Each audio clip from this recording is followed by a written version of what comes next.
ওরে সাইদি, আমি আল্লাহ তো আছি, এত ভয় কিসের? 50 বছরের তাফসীর কারককে বানায় দেওয়া হলো রাজাকার, ধর্ষণকারী, লুটেরাজ। তোমরা আর একটা মামলা দিয়ে আল্লামা সাইদি সাহেবকে আটকায় রাখো, তার লাশটা। জীবিত সাইদি চেয়ে মৃত্যু সাইদির দাম অনেক বেশি। সাহাবীরা বললেন, ইয়া রাসূলুল্লাহ, দেরি নয়। সাথীদেরকে কাউকে মারে, কাউকে ফাঁসির মঞ্চে ঝুলায়। অত শত বুঝি না, একটি কাজ করব আর জান্নাতে চলে যাব। কোন কাজ? একটি কাজ, অনলি ওয়ান ওয়ার্ক। কোনটা? যে কাজ করব আর জান্নাতে চলে যাব। নবীজি আসমানের দিকে চেয়ে রইলেন। আল্লাহ পাক বলেন, ও নবীজি, তুমি তোমার জাতির লোকদেরকে জানায়া দাও, হাল আদুল্লুকুম আলা তিজারাতিন তুনজিকুম মিন আযাবিন আলীম।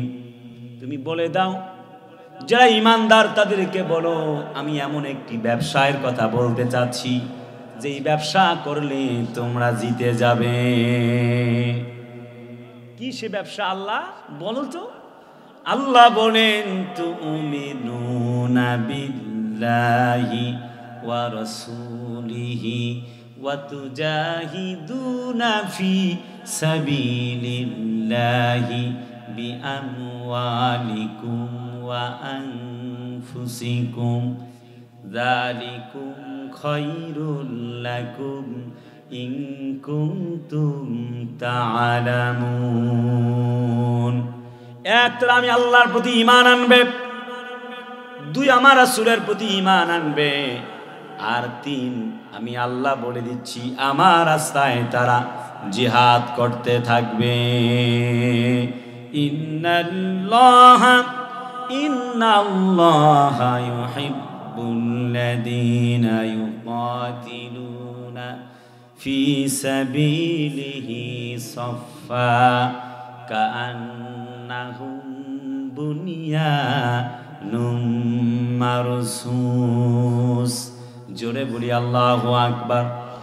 আমি ওই সকল বান্দাগুলিকে অনেক বেশি ভালোবাসি, যেই সকল বান্দাগুলি আমি আল্লাহর জন্য রক্ত দেয়, জীবন দেয়, জান দেয়, মাল দেয়, ইসলামের জন্য কোরবান হয়ে যায়, সীসা ঢালা প্রাচীরের ন্যায় দাঁড়িয়ে থাকে, জীবন চলে যায়, একটি মুহূর্তের জন্য আল্লাহকে ভুলে যায় না।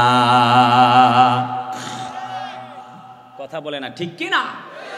যেমনটা প্রমাণ দেখিয়েছেন হযরত ইমামে আজম আবু হানিফা, প্রমাণ দেখিয়েছেন নবীজির সাহাবী হযরত হাসান, হযরত হুসাইন রাদিয়াল্লাহু তাআলা কল্লা দিয়েছেন, কিন্তু আল্লাহকে ভুলে যায় নাই।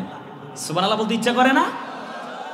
বাংলার মাটিতে বীর সাহসী ইসলামী আন্দোলনের এক নির্ভীক সৈনিক আল্লামা মামুনুল হক, কথা বলে না, ঠিক কিনা? 3টি বছরের বেশি জেল খাটলেন।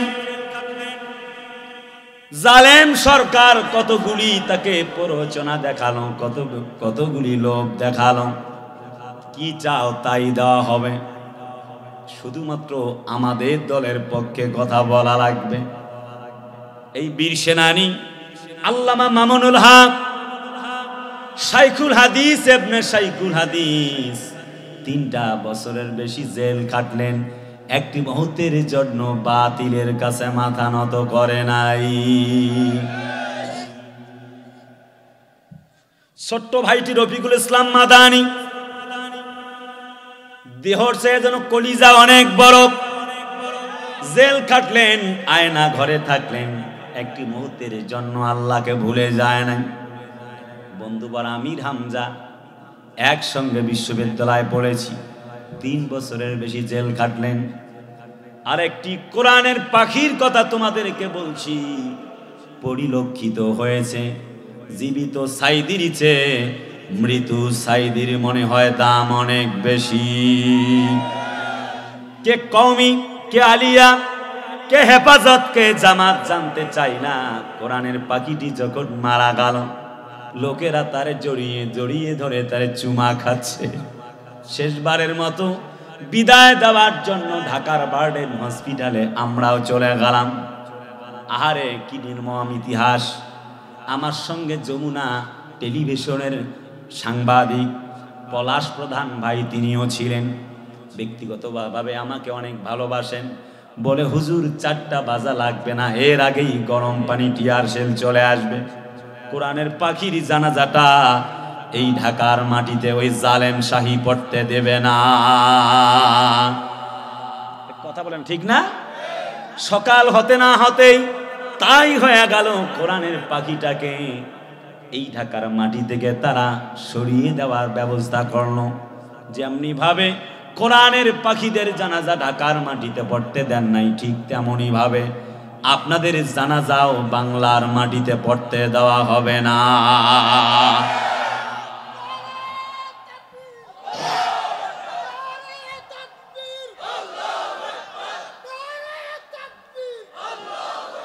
আমার ভাই, হযরত নবীর উপরে কোরআন নাজিল হয়ে গেল। নবীজি যখন জিবরিল আমিন বললেন, ইকরা বিসমি রাব্বিকাল্লাযী খালাক খালাকাল ইনসানা মিন আলাক। আল্লাহ পাক বলেন, পড়ো তোমার প্রভুর নামে, যে আল্লাহ রাব্বুল আমিন তোমারে সৃষ্টি করেছেন। নবীজি বললেন, মা না বেকারি, আমি তো পড়তে জানি না। এমনি করে নবীজি 3 বার বললেন, আমি তো পড়তে জানি না। হযরত জিবরিল বলে, পড়েন। আল্লাহ বলে, যাও জিবরিল যাও। 3 টাইমস রিপ্লাই, 3 বার নবীজিকে বলা হলো। নবীজি বললেন, আমি তো পড়তে জানি না। আল্লাহ বললেন, যাও জিবরিল, দেরি করো না, বুকটা ওপেন হার্ট সার্জারি করে কোরআনে কারীম সিনায় প্রবেশ করিয়ে দাও। কোরআন নাজিল হয়ে গেল।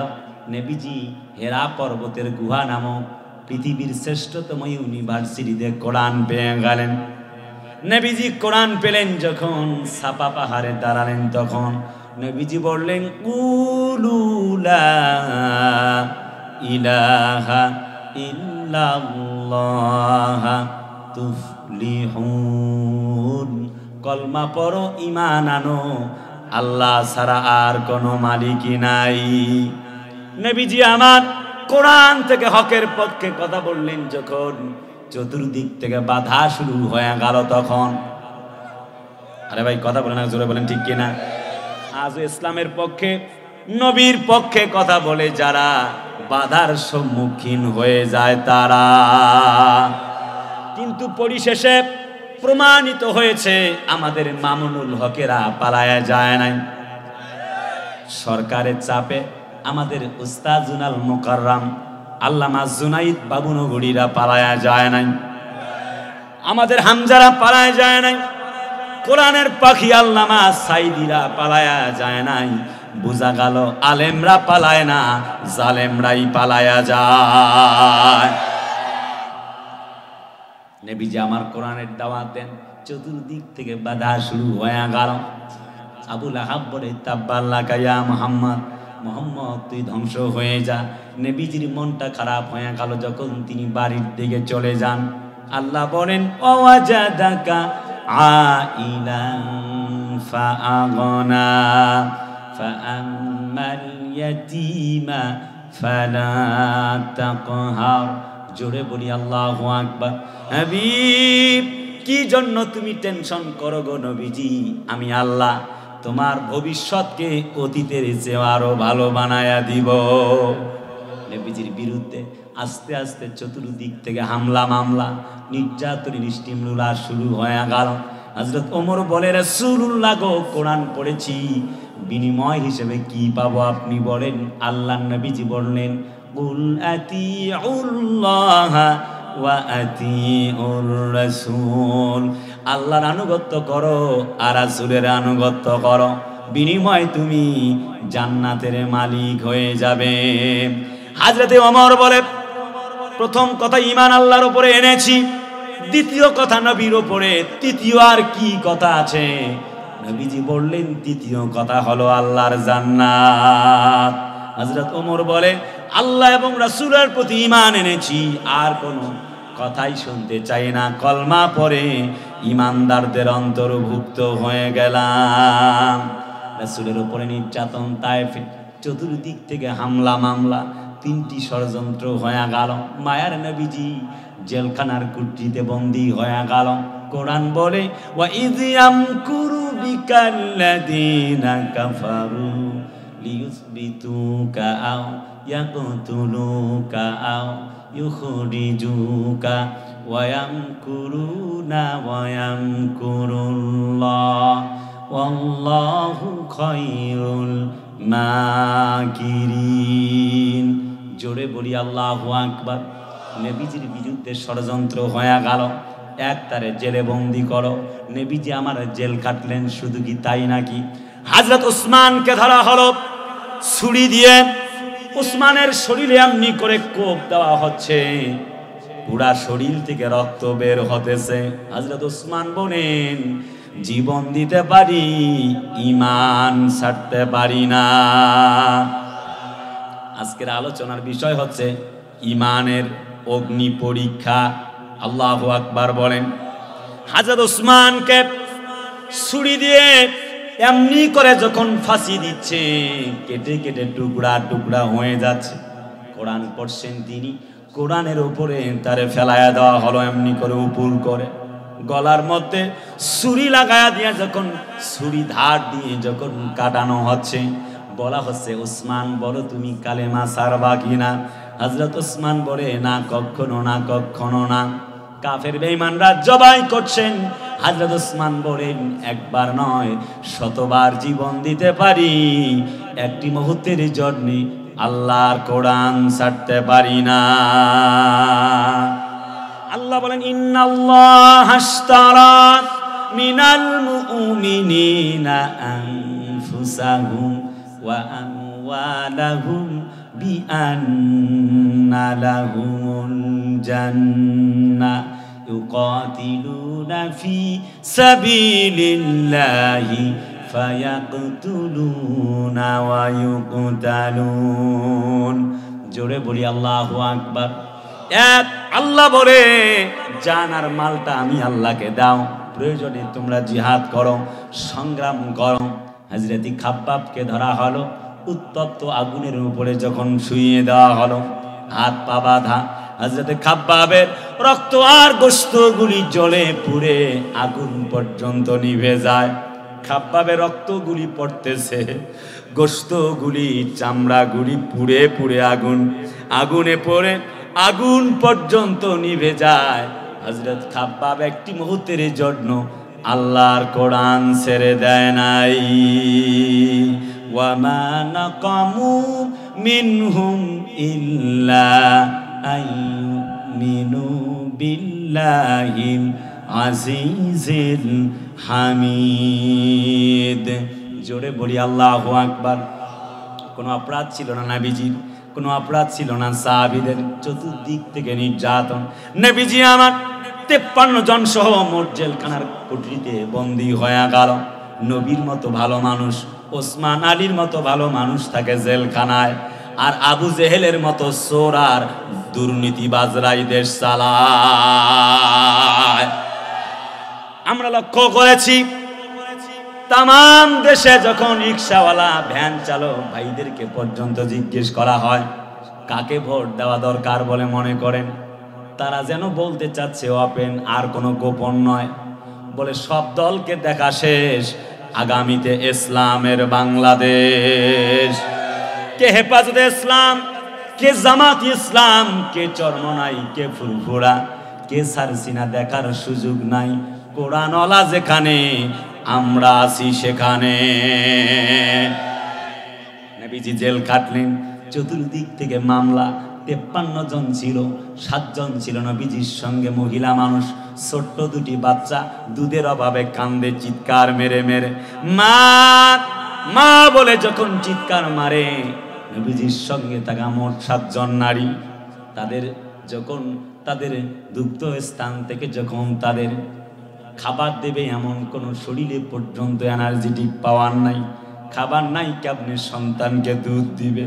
মুখের লালাগুলি, থুতুগুলি একসঙ্গে করে সন্তানকে বাঁচাবার চেষ্টা চালায়, এত নির্যাতন নিপীড়ন চালায়, আয়না ঘরে বন্দি করে, জেলে বন্দি করে, গুম আর খুনের রাজত্ব কায়েম করে, কখনো 41, কখনো 71। আল্লাহ বলে ওয়ামা কানু মুনজারিন, আমি আল্লাহ তাআলা তোমাদেরকে এক পা সামনে বাড়াতে দেব না। আমার ছাত্র ভাইয়েরা চেয়েছিল কোটা, আল্লাহ দিয়া দিল গোটা। আরে কথা বলে না ঠিক কিনা? আল্লাহর বান্দারা ছোট্ট আমার কলিজার টুকরা সোনার ভাইগুলি চেয়েছিল পদত্যাগ, আল্লাহ বানায় দিয়েছেন দেশ ত্যাগ। জোরে চিল্লায় কোন ওই আল্লাহ আজও আছে না নাই? নবীজি জেলের মধ্যে, জেল থেকে বের হয়ে গেল, এখনো দাওয়াত দেয় আলা লাহুল খালকু ওয়াল আমর, জমিন যার আইনটাও চলতে হবে তার। জমিন কার? আইন চলবে কার? Angela Trudeau, Angela Merkel, Angela প্রো, জো বাইডেন, ডোনাল্ড ট্রাম্প, এরপরে হচ্ছে নরেন্দ্র মোদি, তামাম পৃথিবীর কারোর আইন চলবে না। জমিন কার? তার মানে অ্যাঞ্জেলা প্রো হোক, অ্যাঞ্জেলা ট্রুডো হোক, নরেন্দ্র মোদি হোক, কারো আইন চলবে না। এই জমিন যার, আইনটাও চলতে হবে তার। নবীজি আবার দাওয়াত দেন, বাধা শুরু হয়ে গেল।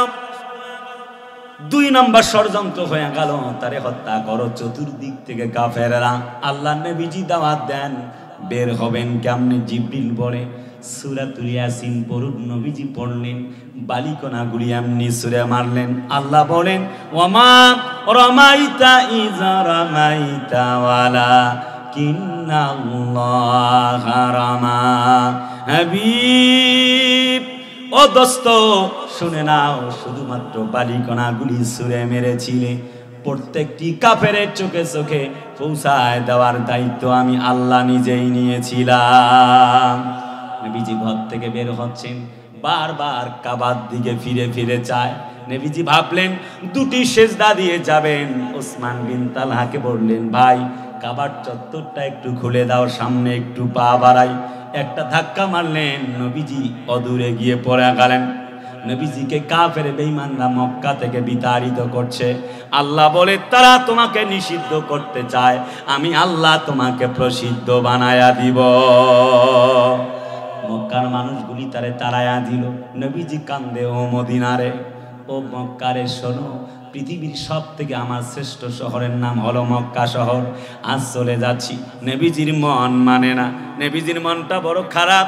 আল্লাহ আয়াত নাজিল করলেন, ওয়া কুর রাব্বি আদখিলনি মুদখালা সিদকিন ওয়া আখরিজনি মুখরাজা সিদকিন ওয়াজআলনি মিন লাদুনকা সুলতানান নাসিরা। জোরে বলি আল্লাহু আকবার।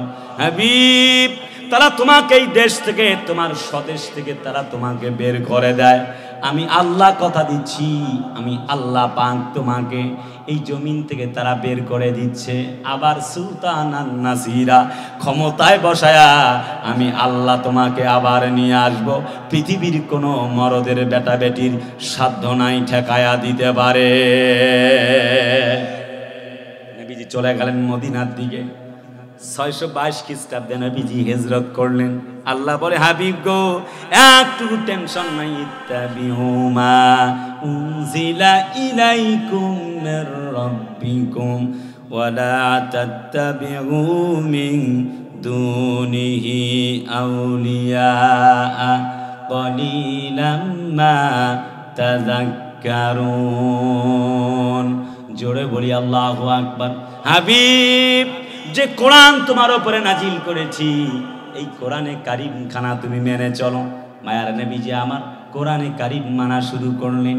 চতুর্দিক থেকে কোরআনে কারিমের দাওয়াত দেওয়া শুরু করলেন। মদিনার মাটিতেও বাধা। আল্লাহ বলে, হাবিব, আমি আল্লাহ তোমাকে কথা দিচ্ছি গো, এই জমিন তোমাকে উর্বর ভূমি বানায়া দিলাম, একটুকু কোনো টেনশন নাই।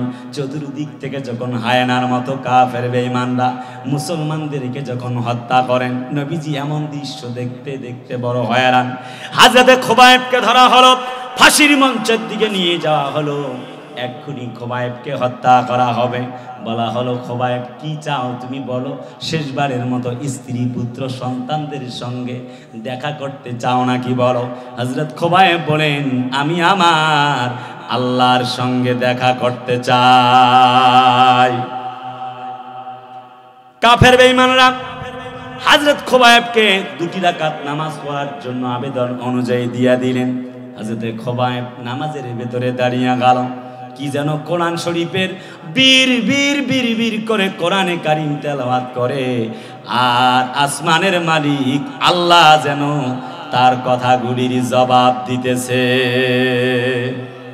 কোরআনে কারীমের চতুর্দিক থেকে বার্তাগুলি প্রাণের নবীজি, আমার দয়ার নবীজি এমনি করে পেশ করতেছেন।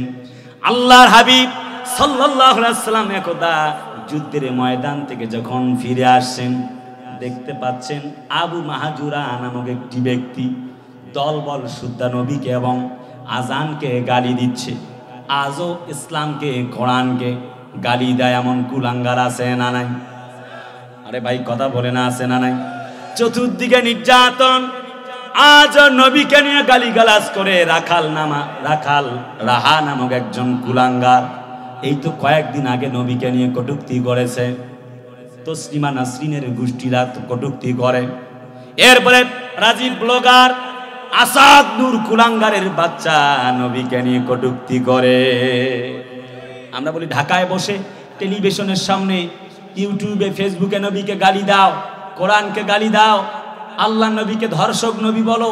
আল্লাহর কসম, একটা বার ইসলামের উর্বর ভূমি এই কিশোরগঞ্জের মাটিতে এসে নবীর বিরুদ্ধে কথা বলে থাকো, আল্লাহর কসম পিঠে চামড়া নিয়ে ফিরে যেতে পারবা না, পারবা না, পারবা না।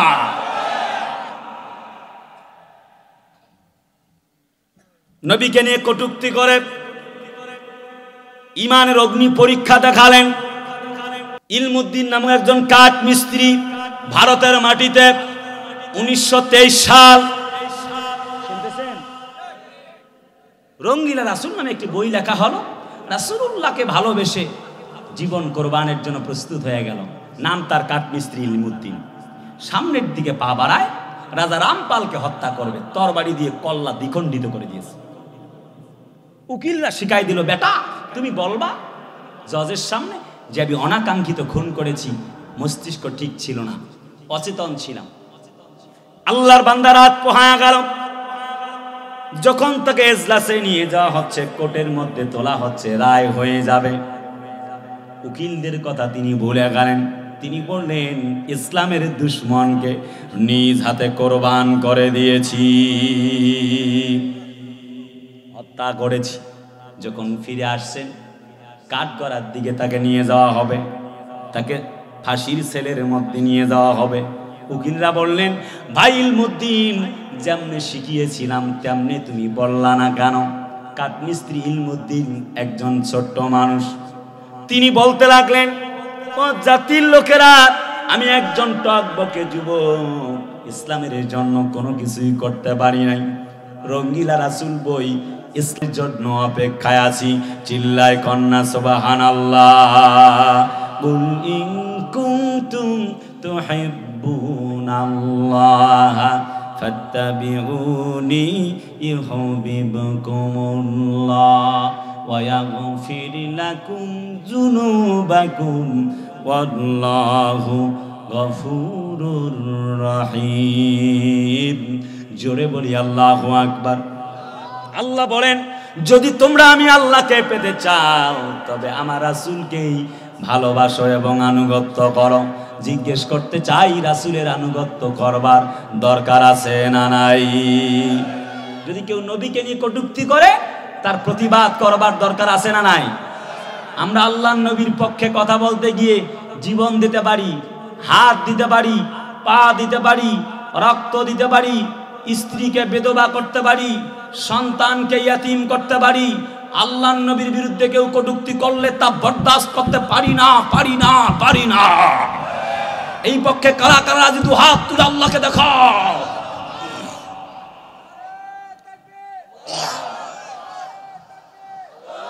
মানি না, মানবো না, মানতে পারি না আল্লাহ রাসূলের অবমাননা। মানি না, মানব না, মানতে পারি না, আল্লাহ রাসূলের অবমাননা, অবমাননাকারীরা রক্ষা পাবি না, মানি না, মানব না, মানতে পারি না, আল্লাহ রাসূলের অবমাননা। লিল্লাহে তাকবীর। আল্লাহ পাক বলেন, ও জাতির লোকেরা, ইউরিদুনা লিইউতফিউ নূরাল্লাহি বিআফওয়াহিহিম ওয়াল্লাহু মুতিম্মু নূরিহি ওয়ালাউ কারিহাল কাফিরুন। তারা চায় মুখের ফুৎকার আমার দিলকে মিটায়া দিবে। আমি আল্লাহ চাই ইসলামকে উপরে উঠাবো, এমন কেউ নাই ইসলামকে দমায়া দিতে পারে।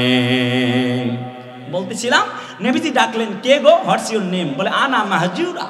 বলছে, বেটা ইসলামকে কটূক্তি করো, নবীকে গালি দাও, কি কারণে? বলে মুহাম্মদকে ভালো লাগে না, পৃথিবীর নিকৃষ্টতম মানুষ মনে হয়। হযরত নবীজি তার পরিচয় দিলেন না, যুবককে আদর করতে লাগলেন, বললেন মুহাম্মদকে আবার গালি দাও। যুবকের জবান যেন বন্ধ হয়ে গেল। বলে, যেই বেলাল আজান দিলে তোমার খারাপ লাগতো, ওই আজানটা তুমি ব্যঙ্গ করে বলছিল, আর একটা বার বলো। যুবক বলে, না, মন কেন জানি চায় না। হযরত নবীজি বললেন, যেমনে বেলাল আজান দিত আর তুমি মুখের মধ্যে লাড়া দিতা, তেমনি ভাবে আবার লাড়া দাও তো দেখি, আমি একটু দেখি। নবীজিকে তখন পর্যন্ত চিনতে পারে নাই। আবু মাহজুরা বলেন, কি জন্য আমি বলবো, আমি তো আজান দিতে পারি না। নবীজি তার মাথার মধ্যে হাত রাখলেন, আল্লাহু আকবারের ধ্বনিগুলি শোনালেন, আল্লাহু আকবার, আল্লাহু আকবার। হযরত নবীজি আজান শোনালেন। আবু মাহজুরার মাথার মধ্যে আমার কলিজার টুকরা নবীজির হাত। নবীজির চোখ বেয়ে বেয়ে পানি পড়ছে, আবু মাহজুরার চোখ বেয়ে বেয়ে পানি পড়ছে। আবু মাহজুরা বলে, যখন আশহাদু আন্না মুহাম্মাদ রাসূলুল্লাহ যখন নবীজি বললেন, এবার নবীজি এমন করে যখন আজান শিখাচ্ছেন, আবু মাহজুরা বলে, কে তুমি, তোমার পরিচয় দিয়ে দাও। হযরত নবীজি বললেন, এখানে আল্লাহর নামে সাক্ষ্য দেওয়ার পরে যার নামটা উচ্চারণ করছো, তিনি সেই আমি বিশ্ব নবী, ইয়াতিম নবী মুহাম্মদুর রাসূলুল্লাহ। আবু মাহজুরা বলেন, আমার ধ্যান ধারণা পাল্টা গেল। আমি মনে মনে ভাবলাম, এমন একজন ব্যক্তি হিংস্র হবে, কোন যেন ধর্ম পালন করে, কি চমৎকার আপনার ব্যবহার, বাকি আজানটি আমাকে শিখায়া দিন। নবীজি আজান শেখালেন, বললেন উপহার হিসাবে আমি কি পেতে পারি? নবীজি বললেন, যাও, আজ থেকে তোমাকে মসজিদে হারামের মুয়াজ্জিন বানায়া দিলাম। আবু মাহজুরা আজান দেন, আল্লাহর এক অমীয় বাণী, কোরআনের সুর তিনি বিলান। হযরতে নবীজি তার মাথায় যখন হাত দিয়েছিলেন, চুলগুলি তিনি রেখে দিলেন। মৃত্যুর বেলায় হযরত ওমরের দেখা হয়ে গেল। ওমর বলে, এতদিন ছিল তোমার মাথাটা বাঁধা, পাগড়ি বাঁধা, তোমাকে আমি দেখতে পাই নাই, এই চুলগুলি কিসের জন্য রেখেছ? পুরা মাথাটার চুল কাটা, কিন্তু এতটুকুন জায়গা উপরের মাছ থেকে কেন রেখেছ? হযরত আবু মাহজুরা বলেন, ও নবীর সাহাবী আমার, আল্লাহ নবীজি ভালোবাসার দাবিতে এই জায়গাটায় মাথার মধ্যে হাত দিয়েছিলেন। আমার চুলগুলি যখন রাসূলুল্লাহর 5টি আঙ্গুল যখন বসে যায়, ভালোবাসার দাবিতে আমি রাসূলের হাত বসানো স্পর্শকাতর সেই জায়গাটার চুলগুলি আমি রেখে দিয়েছি। কিয়ামতের দিন আল্লাহ যদি বলে, আবু মাহজুরা কি নিয়ে আসছো বলো, আমি আল্লাহকে বলবো, ও রব, আমি তো নিয়ে আসবার মতো আর কিছু আনতে পারি নাই। তুমি তো বলেছিলে তোমাকে ভালোবাসতে হলে নবীকে, তোমাকে পেতে হলে নবীকে ভালোবাসা লাগবে। আমি আল্লাহর নবীর জন্য তার দেওয়া হাতের মধ্যে তার হাত বুলানো চুলগুলি পর্যন্ত কাটি নাই। এমন দৃশ্য যদি ভালো লেগে যায়, আজকের দিনে তুমি আমারে ক্ষমা করে দাও। হযরত ওমর কাঁদে, আবু মাহজুরাও কাঁদে, মৃত্যু শয্যায় শায়িত হযরত আবু মাহাজুরা বলেন, এতটুকুন দোয়া আমি আল্লাহর জন্য করি, ওমর তুমি সাক্ষ্য থাকো, আল্লাহ যেন আমাকে নবীর প্রেমিক বানায় নেন। জোরে বলি আমিন। বন্ধুরা আমার, কলিজার টুকরা আপনজনেরা, বলতেছিলাম তুমিনুনা বিল্লাহি ওয়া রাসূলি, এক ঈমান আনতে হবে আল্লাহর উপরে, দুই হলো রাসূলের উপরে। আর একটু গভীর মনোযোগ দিলে বেশ ভালো বুঝবেন। আল্লাহকে পাওয়ার জন্য আল্লাহ রাব্বুল আমিন জাতির লোকদেরকে কিছু বয়ান পেশ করেছেন। জাতির লোকেরা, যদি তোমরা আমাকে পেতে চাও, ওয়ালাউ আন্না আহাদাল কুরা আমানু ওয়াত্তাকাউ লাফাতাহনা আলাইহিম বারাকাতিম মিনাস সামাই ওয়াল আরদ। ওই কওমের লোকেরা যদি ঈমান আনতো আর যদি ভয় ভীতি তাকওয়া অর্জন করত, আমি আল্লাহ তাআলা তাদের জন্য আসমান এবং জমিনের রহমতের দরজাগুলি তাদের জন্য খুলে দিতাম। শর্ত হলো আল্লাহর প্রতি ঈমান আনা লাগবে। সূরা বুরুজে আল্লাহ পাক বলেন, ইন্নাল্লাযীনা আমানু ওয়া আমিলুস সালিহাতি ফালাহুম ওয়া আমিলুস সালিহাতি লাহুম জান্নাতুন তাজরি মিন তাহতিহাল আনহার যালিকাল ফাউজুল কাবীর। জোরে বলি আল্লাহু আকবার। আল্লাহ বলেন তোমরা ঈমান আনো, যেখানেই যাবেন আল্লাহ বলে ঈমান আনো।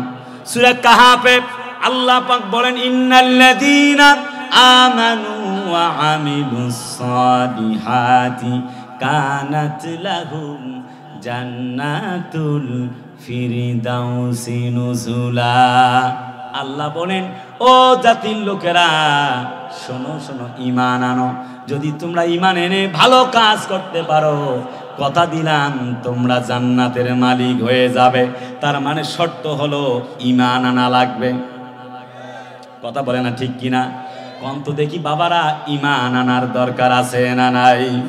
নবীজি প্রথম দাওয়াত দিলেন, খাদিজা কলমা পড়ো, ঈমান আনো, আমি আল্লাহর নবী আর আল্লাহ ছাড়া কোনো মাবুদ নাই। একটি মুহূর্তের জন্য দেরি হলো না, হযরত খাদিজা কলমা পড়ে নিলেন। নবীজি বললেন, এখন থেকে আমি তোমার শুধুমাত্র স্বামী নয়, আমি হলাম আল্লাহর নবী। কলেমা পড়ে মুসলমান হয়ে গেলেন। বলেন তো ঈমানের দাম আছে না নাই? শুধু কি তাই নাকি, আল্লাহর জমিনে ঈমান আনয়ন করবার জন্য হযরত খাত্তাব, হযরত আল্লাহর নবীজির সাহাবী খাব্বাব, খবায়েব, হানজালা, হযরতি উরওয়া, আল্লাহ পাকের নবীজির সাহাবী আব্দুর রহমান বিন আউফ, এনারা ইসলামের জন্য জীবন কোরবান করলেন। কি পরিমাণ ঈমান এনেছেন, তাদের ঈমানের দাগটা কেমন ছিল। বদরের নবীজি আমার হিজরত করে চলে গেলেন 622 খ্রিস্টাব্দে। 624 খ্রিস্টাব্দে বদরের প্রান্তরে যুদ্ধ শুরু হয়ে গেল। আবু জেহেল আর আবু লাহাব বড় বেটা, এমনিতেই তুমি জয়লাভ করবা তা হবে না, তোমার সঙ্গে যুদ্ধ হবে। যুদ্ধ শুরু হয়ে গেল। আল্লাহর নবীজির একজন সাহাবী চতুর্দিক থেকে দৌড়ায়, দৌড়াতে দৌড়াতে নবীজিকে হেল্প করবার জন্য তিনি কাজ করছেন। দেখতে পাচ্ছেন তার বাবা সামনের দিকে এগিয়ে যায় নবীকে হত্যা করবার জন্য। হযরত আল্লাহর নবীজির সাহাবীকে সেভ করবার জন্য আল্লাহর এক বান্দা নবীর সাহাবী নিজের বাবাকে পর্যন্ত খতম করেছেন, ছাড় দেয় নাই। ঈমানটা কাহাকে বলে? আর একটু সামনের দিকে যাই, আল্লাহ পাক বলেন, আমিনু বিমা নুজিলা আলা মুহাম্মদ। সাহাবী আজমাইনরা যেভাবে ঈমান এনেছেন, ঠিক সেইভাবে তোমরাও ঈমান আনো। নবীজি সাহাবী, আল্লাহ রাব্বে কারীমের এক বান্দি, নাম ছিল তার সুমাইয়া, কলমা পড়েছেন। চতুর্দিক থেকে হামলা মামলা শুরু হয়ে গেল। আবু জেহেল বর্ষা নিয়ে হাজির হয়ে গেল, উলঙ্গ করে তারে যখন চিৎ করে শোয়ায় দিল, বলল, রে ওরে সুমাইয়া, কালেমা সারবি কিনা বল, ঈমান সারবি কিনা বল। হযরত সুমাইয়া বলেন, জীবন দিতে পারি, ঈমান দিতে পারি না। আরো নির্যাতন বেড়ে গেল। একটি পর্যায়ে বর্ষা দিয়ে আঘাত করা হবে। বলো তো দেখি তুমি ঈমান সারবা কিনা? হযরত সুমাইয়া রাদিয়াল্লাহু তাআলা আনহা দীপ্ত কণ্ঠে বলে, ওরে আবু জেহেল, তুমি আমারে যতই হুমকি ধামকি দেখাও, আমার আল্লাহ আমারে জান্নাতটা দেখাতেছে। কিভাবে তুমি আমার ঈমানকে নস্যাৎ করে দিবা? তা হবে না। হযরত সুমাইয়াকে বর্ষা দিয়ে আঘাত করা হলো।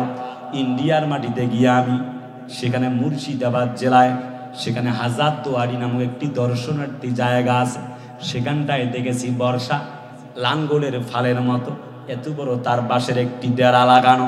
এমনি করে যখন কোপ মেরেছেন হযরত সুমাইয়া লজ্জা স্থানে অপর প্রান্তর দিয়ে বের হয়ে গেল।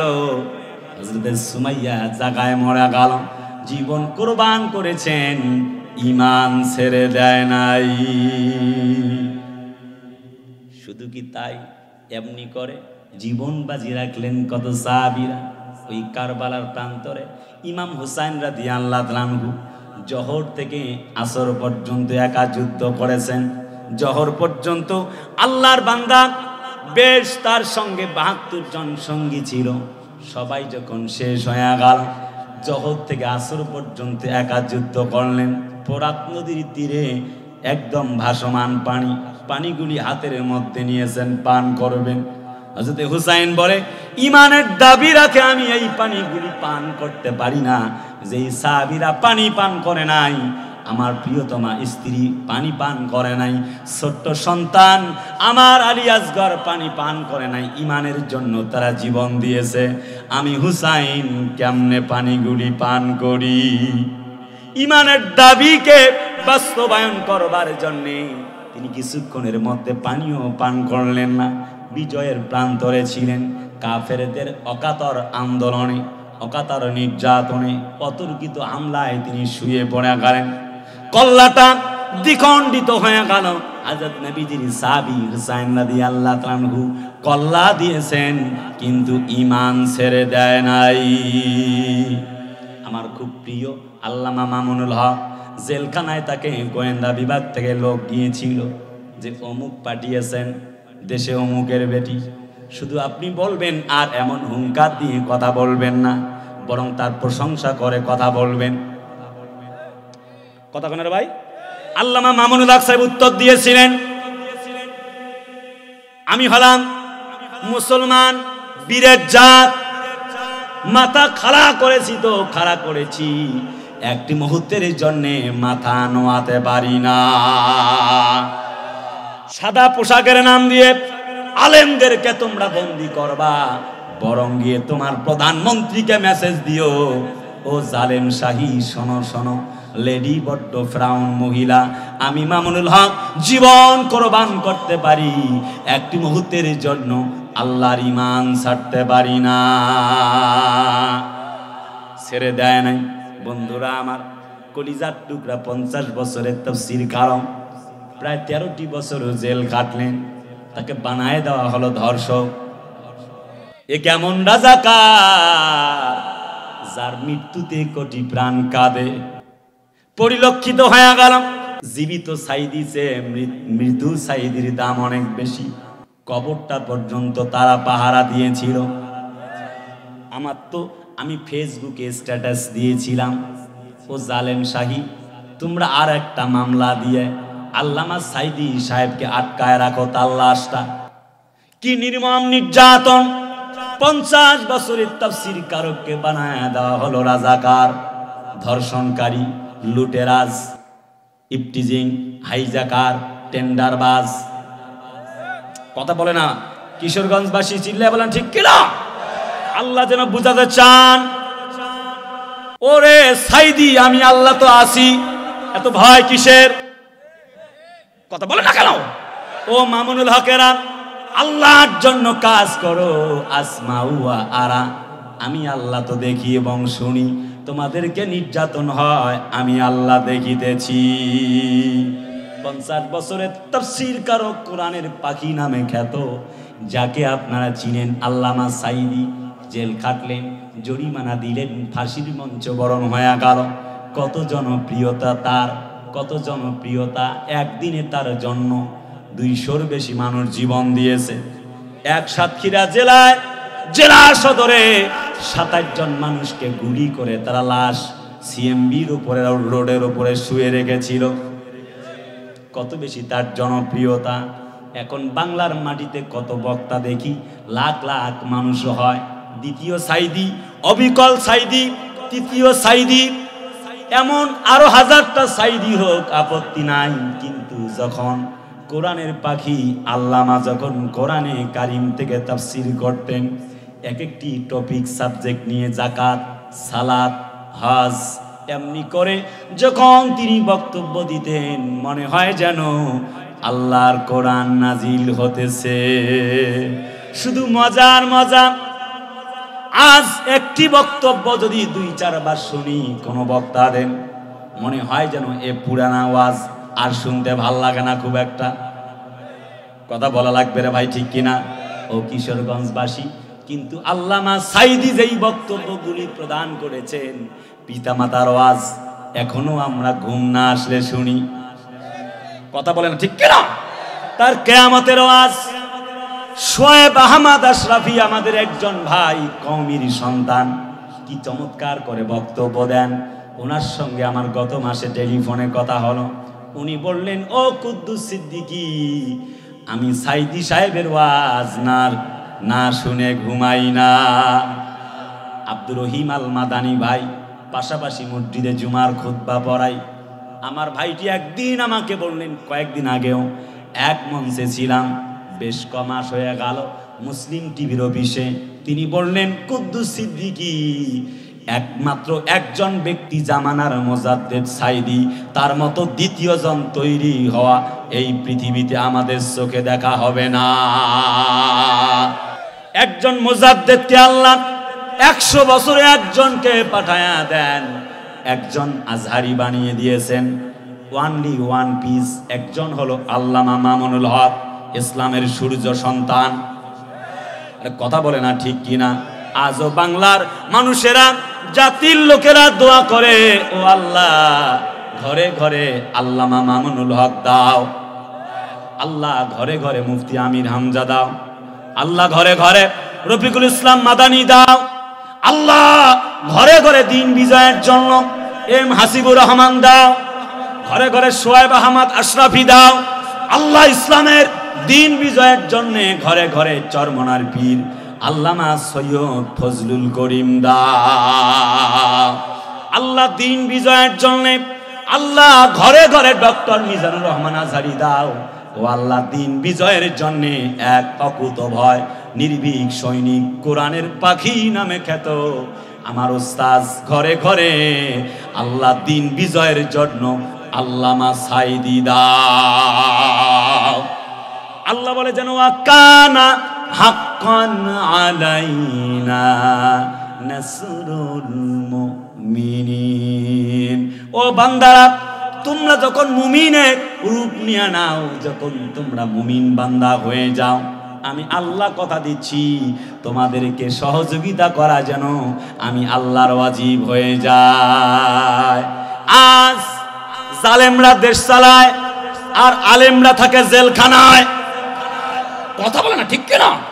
প্রায় 5000-এর বেশি আলেম, কোনো কওমি নাই, আলিয়া নাই, আলেমদেরকে জেলখানার কুঠরিতে বন্দী করে রাখা হয়েছিল।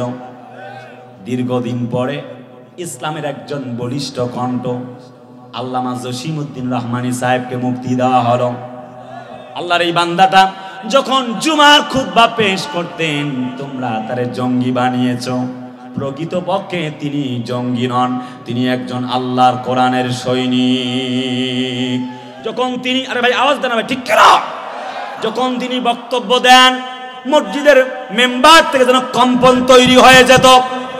বাতিল শক্তি সহ্য করতে পারে নাই, রাজাকারের ট্যাগ লাগায়া দিয়া 10টা বছরের বেশি জীবনে বন্দী করে রেখেছে কারাগারে। আমাদের একজন সাইদি ছিল, কি চমৎকার করে বয়ান পেশ করতেন, কুহু কুহু কণ্ঠে কোরআনের বুলবুলিটা কি চমৎকার করে তাফসীর করতেন।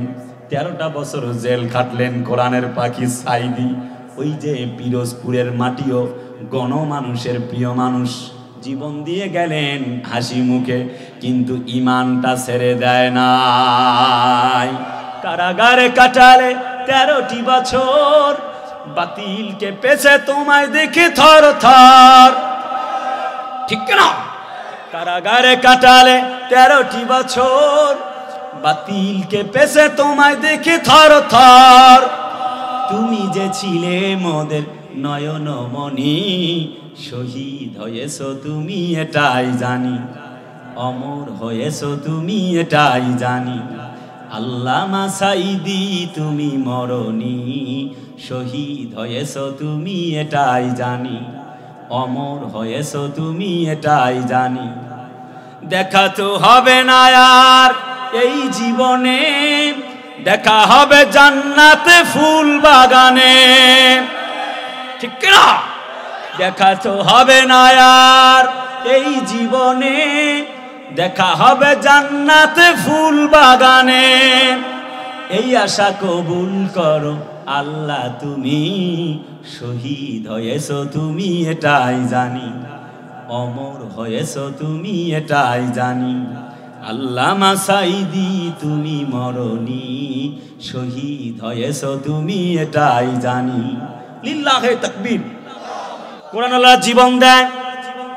শুধু কি তাই নাকি, হযরত নবীজির সাহাবী ওমর যখন জীবন দেন, একজন কাফের তাকে ছুরি মারলেন পেটে, পেটটা বের হয়ে গেল, নাড়ি ভুড়ি পর্যন্ত বের হয়ে গেল।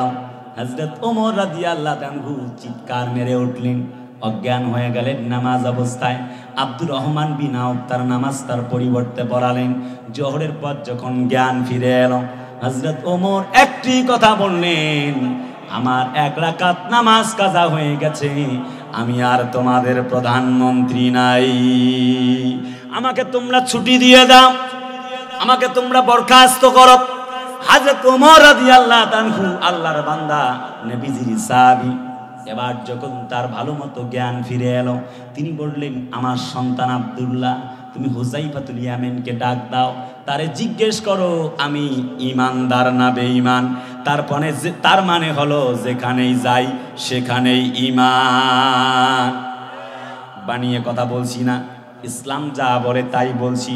হযরত ওমর বলে, বেটা আব্দুল্লাহ, জিজ্ঞেস করো হুযাইফাতুল ইয়ামানকে আমি ঈমানদার না বেঈমান। 1 বার 2 বার 3 বার জিজ্ঞাসিত হলেন।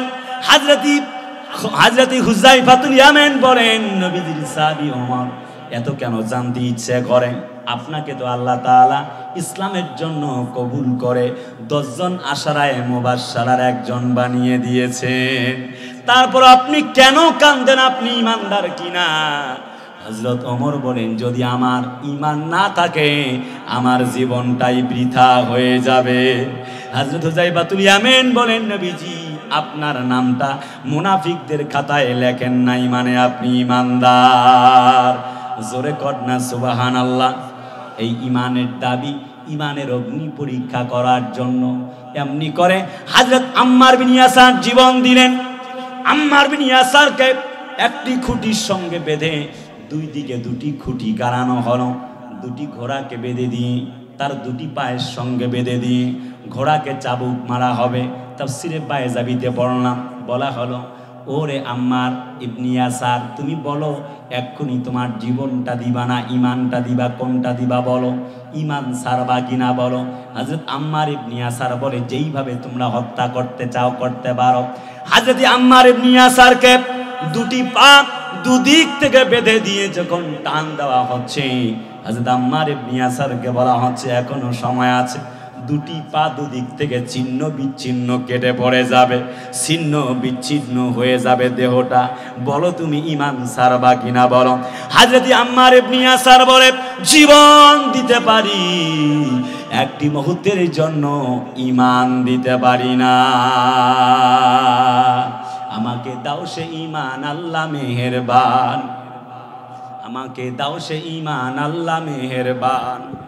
যে ঈমান ফাঁসির মঞ্চে, যে ঈমান ফাঁসির মঞ্চে অসংখ্য সে গায়ে জীবনের গান। আমাকে দাও সে ঈমান, আল্লাহ মেহেরবান, আমাকে দাও সে ঈমান, আল্লাহ মেহেরবান। লিল্লাহে তাকবীর। তার মানে হলো সুন্নাত কোরআনী সমাজ বৈরি সকল পথ মারিয়ে চলা, সুন্নাত দাওয়াতের দিনের পাশাপাশি ইসলাম রক্ষায় হাতে তলোয়ার তোলা।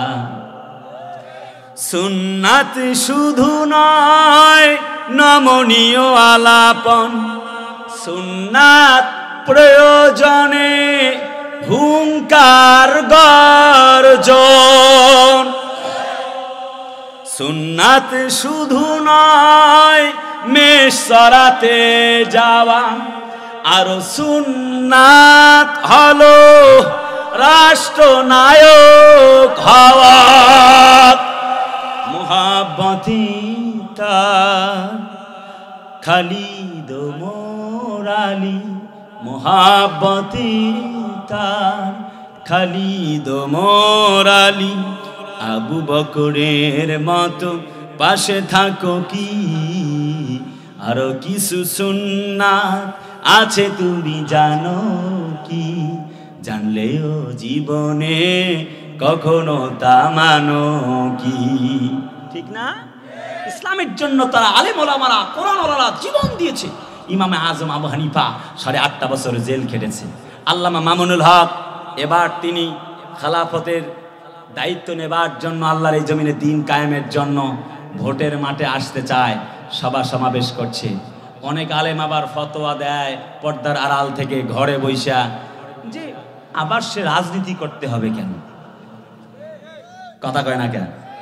তার মানে আলেমরা থাকবে খানকায় আর চোর আর ডাকাতগুলি দেশ চালায়।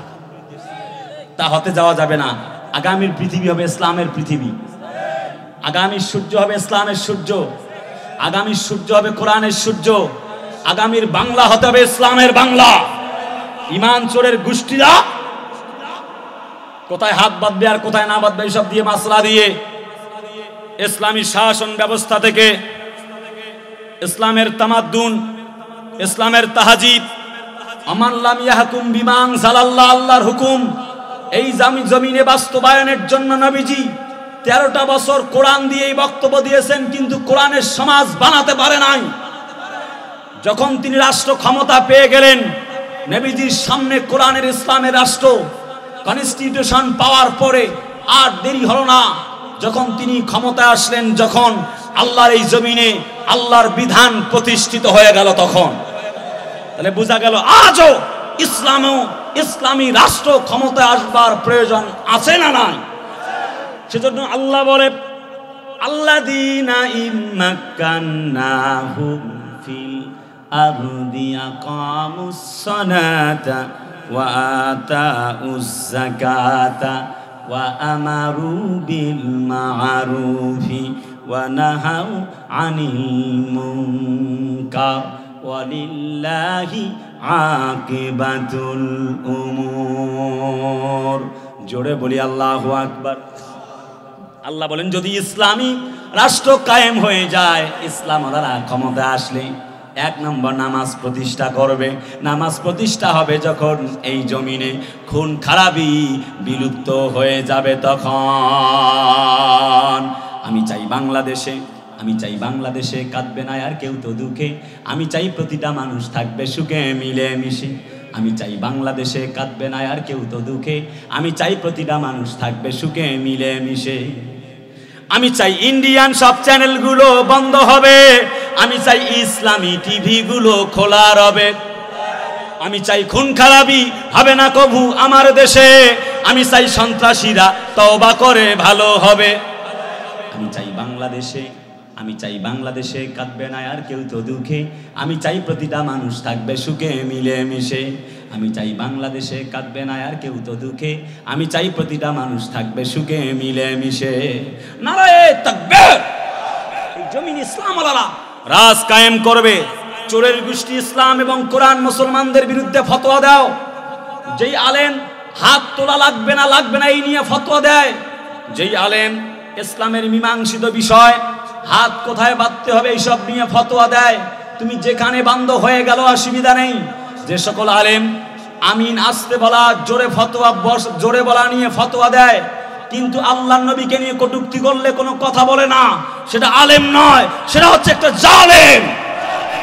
চোরের গোষ্ঠী তুমি ইসলামওয়ালা ফিলিস্তিনি মুসলমানদেরকে বলো তারা কি জন্য যুদ্ধ করতেছে। চোরের গোষ্ঠী, ইমান চোরের গোষ্ঠী, তুমি ইসলামের বিরুদ্ধেই ফতোয়া দিয়ে বসে আছো।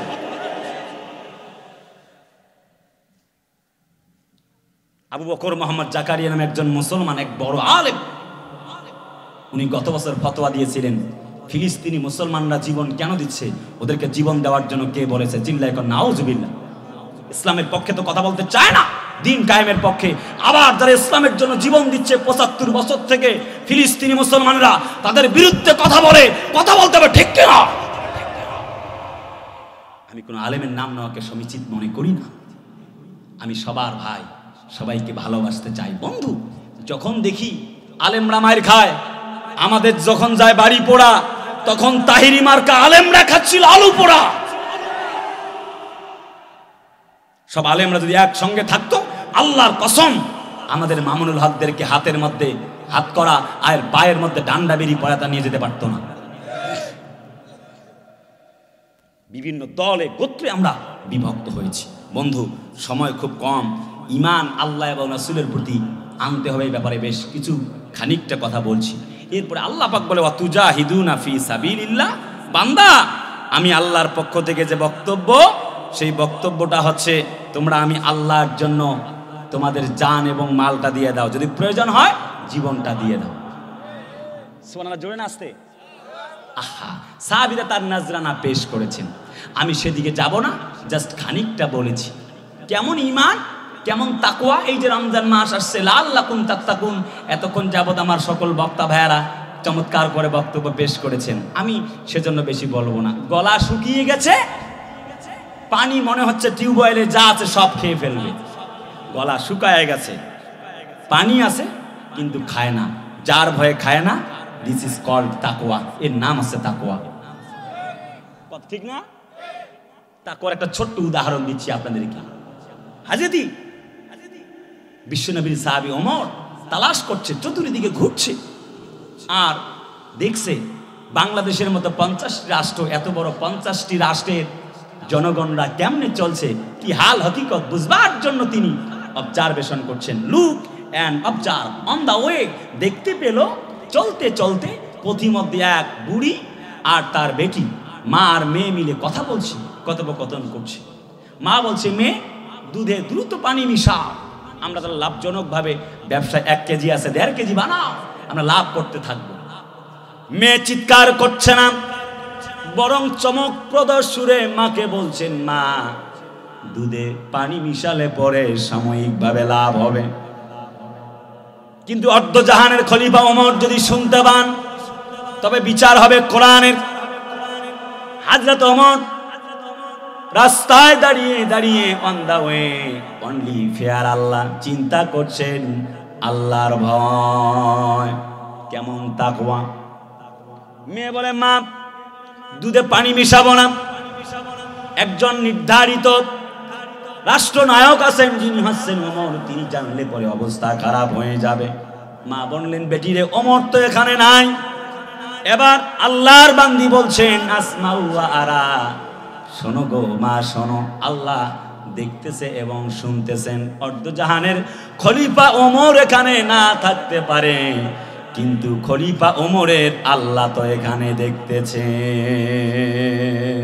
ইয়া আইয়ুহাল্লাযীনা আমানু লা তুকদ্দিমু বাইনা ইয়াদাইল্লাহি ওয়া রাসূলিহি ওয়াত্তাকুল্লাহা লাআল্লাকুম তাত্তাকুন। জোরে বলি আল্লাহু আকবার। জিজ্ঞেস করতে চাই, আল্লাহকে ভয় করবার দরকার আছে না নাই? কেমন তাকওয়াটা ছিল। আমি যে সূরা বাকারা থেকে 83 নম্বর আয়াত তেলাওয়াত করেছিলাম, অন জাস্ট টাচ দিচ্ছি, একবারে শেষ প্রান্তের দিকে কথা দাঁড়ানো। বন্ধুরা আমার, ভাইরা আমার, তাকওয়াটা কি? হযরত ওমর চলছে পথে, এক বুড়ি মা পথ চলছে, সফর করতে এসেছেন মদিনায়। হঠাৎ পথিমধ্যে খাবার শেষ, চিৎকার মেরে খাবার চায়, কেউ পাশে আসে না। হযরত ওমর রাস্তা দিয়ে চলছে, বুড়িমার দেখা হয়ে গেলাম। বুড়িমা চিৎকার মেরে মেরে বলছে, এই দুজাহানের বাদশা শুনেছি একজন ব্যক্তির নাম ওমর, তবে ওমরের বিরুদ্ধে আমার অনেক বড় অভিযোগ রয়ে গেল। আমি সফরে এসেছি ওমরের এই দেশে, কিন্তু আমিরুল মুমিনিন ওমর তো আমার খোঁজ নিল না, আমি তো না খেয়ে আছি। হযরত ওমর কাছাকাছি চলে এলেন, সালাম দিলেন, আসসালামু আলাইকুম বুড়িমা, কি খেদমত করতে পারি? বুড়িমা বলছেন, বেটা তুমি কি খেদমত করবা, তোমার প্রধানমন্ত্রীর তো খবর নাই। হযরত ওমর বলে, আপনি বলুন কি করতে পারি? বলে, আমি তো বড় ক্ষুধার্ত, 3 days ago 3 দিন আগে আমার খাবার ফুরিয়ে গেল, আমি তো হয়রান হয়ে গেলাম। হযরত ওমর তিনি আস্তে করে পকেট থেকে দিরহাম বের করলেন, বুড়িমার হাতে তুলে দিলেন, বললেন, বুড়িমা হয়তোবা ব্যস্ততার কারণে ওমর নামক ব্যক্তিটা আসতে পারে নাই, আমি ওমরের পক্ষ থেকে তোমাকে 40 দিরহাম 40 দিরহাম দিলাম, তুমি আমারে ক্ষমা করো। বলে, তুমি কে, আমারে একটুখানি বলো তো দেখি। বলে, তুমি যার বিরুদ্ধে অভিযোগ করছো আমি হলাম সেই ওমর। বুড়িমা চিৎকার মারতে লাগলো, বেটা ওমর, আমি তো তোমার বিরুদ্ধে কলম ধরেছি, জানি না তুমি আমাকে এখন হত্যা করবে কিনা। হযরত ওমর বলেন, ও বুড়িমা, একটুকু ভয় নাই, কোনো চিন্তা নাই, একটুকু ঘাবড়ায় যাওয়ার কোনো কারণ নাই, আমি এমন প্রধানমন্ত্রী না যে আমার ভয়ে তোমাকে পালানো লাগবে। ইয়াজআল্লাহু মাখরাজা, আমি তো আল্লাহর পক্ষ থেকে ভীতি প্রদর্শনকারী ওই নবীজির পক্ষের একজন সাহাবী, বরং আমি তোমার খোঁজ খবর নিয়ে খাবার পৌঁছাতে পারিনি বলে আমি তোমার কাছে দুঃখ প্রকাশ করতেছি, এর জন্য তোমার কোনো অভিযোগ নাই, এই মর্মে তুমি আমারে চিঠি লিখে দাও যে ওমরের বিরুদ্ধে আমার আর কোনো অভিযোগ নাই। চামড়া নিলেন, বুড়িমা সই করলেন। হযরত ওমর বলেন, এখন যান, যদি আপনার কোনো খেদমত লাগে ওমর আপনার বাড়িতে হাজির হয়ে যাবে। জোরে কন্যা সুবহানাল্লাহ। ওয়ালাউ আন্না আহলাল কুরআ আমানু ওয়াত্তাকাউ। বন্ধুরা 12টা বাজতে চলছে, একবারে কথা শেষ প্রান্তে দাঁড়ানো। আমরা লাআল্লাকুম তাত্তাকুন, রোজা আসছে, আমাদেরকে কে গরিব আর কে ধনী, বড় লোকরা খায়া দেয়া থাকে, খুব চমৎকার জীবন যাপন করে, তাদের সাথে গরিবদের তুলনা করার জন্য রোজা আসছে না, এমনটা নয়, বরং রোজার একমাত্র লক্ষ্য এবং উদ্দেশ্যই হচ্ছে তাকওয়া ভীতি। চিল্লায় কন্যা সুবহানাল্লাহ। ভাইরা আমার, একমাত্র রোজা যার জন্যে আর কেউ দেখার মতো নেই, তার মানে যাকে আপনি যাকাত দিলেন অন্তত উনি জানলো আপনি যাকাত দেন। হজ করলেন, 10, 20, 50 জন জানলো আপনি হজ করেছেন।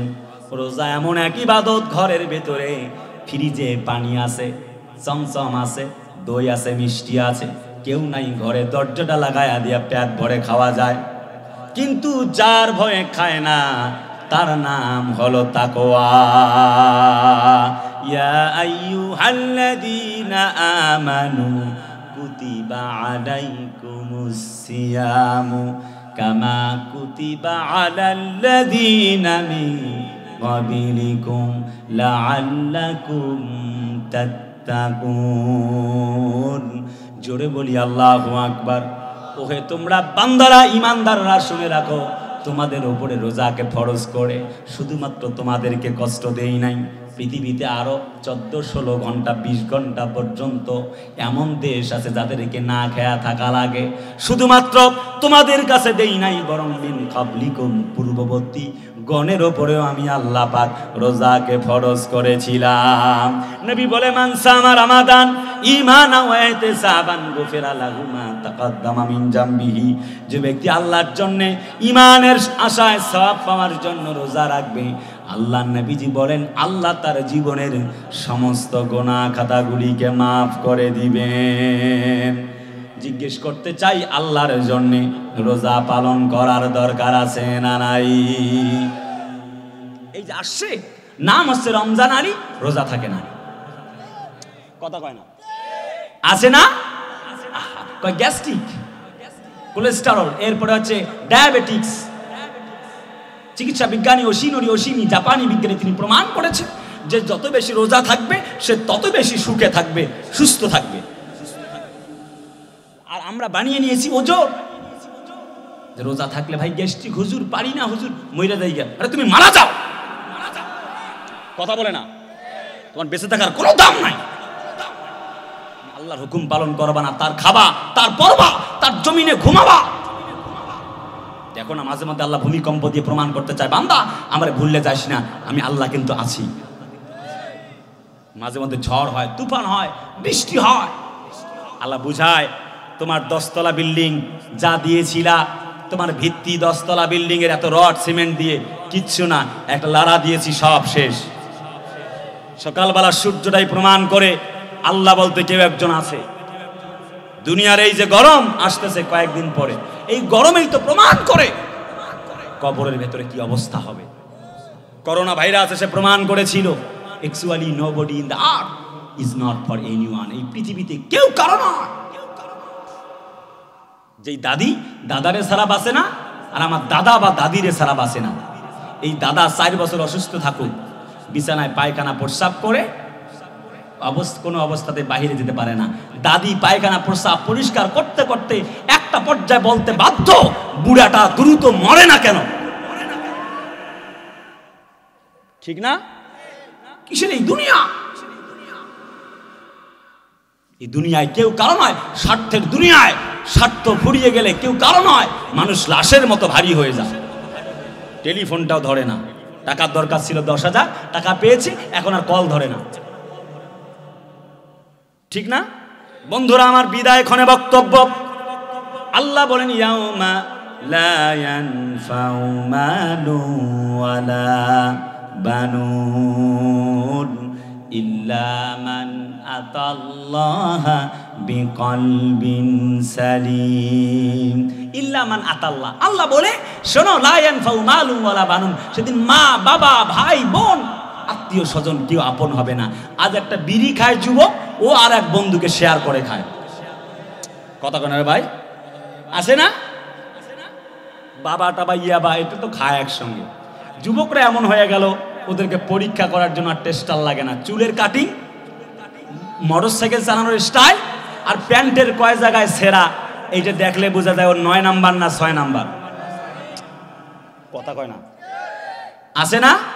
কেউ পক্ষ নিয়েছে আর্জেন্টিনা, কেউ ব্রাজিল, কেউ জার্মানি, পতাকা ঝুলায় 3 মাইল ধরে। আবার পতাকা ঝুলাতে গিয়ে মারাও গিয়েছে অনেকে, ঠিক কিনা? আমাকে গত সপ্তাহে এক যুবক জিজ্ঞেস করছে, হুজুর শ্বশুর বাড়ি থেকে আমি একটা মোটরসাইকেল নিয়েছি, মোটরসাইকেল দিয়েছে, আমি একদম নিচে পইরে থাকি, আর শ্বশুরের বেটি পেছনে যে বসবে সে আমার থেকে 1 হাত উপরে বসে। হুজুরের ব্যাখ্যাটা কি হুজুর?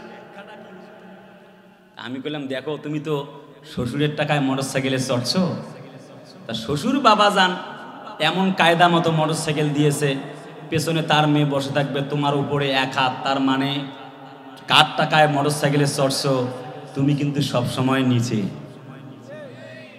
কথা বলে না, ঠিক কিনা?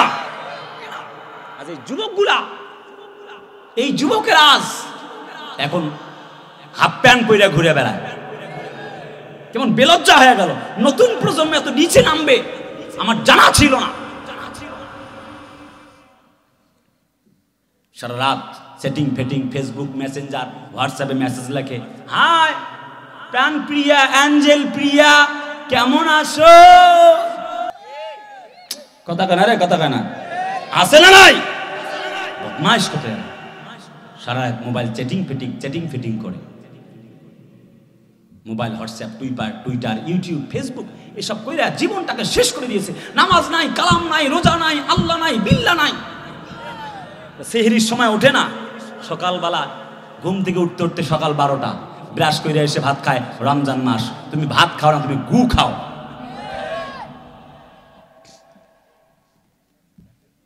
ভাইরা আমার, যুবক হতে হবে আবু সাইদের মতো। বাংলার জমিনে পরিবর্তন এসেছে, জেগে ওঠো, কোরআনকে লালন করো বুকে, আল্লাহ নবীর বিরুদ্ধে যারা কথা বলে তাদেরকে কবর না দিয়ে ঘরে ফেরা হবে না। বাংলার জমিনে পরিবর্তন এসেছে। শহীদ আবু সাইদ মুগ্ধ আর আব্দুল মালেকেরা জীবন দিয়েছে। 2024-এ এসে নতুন স্বাধীনতার জন্য তারা জীবন দিয়েছে। 71-এ স্বাধীন হয়েছে মাটি, আর 2024-এর 5 আগস্টে এসে স্বাধীন হয়েছে মানুষ।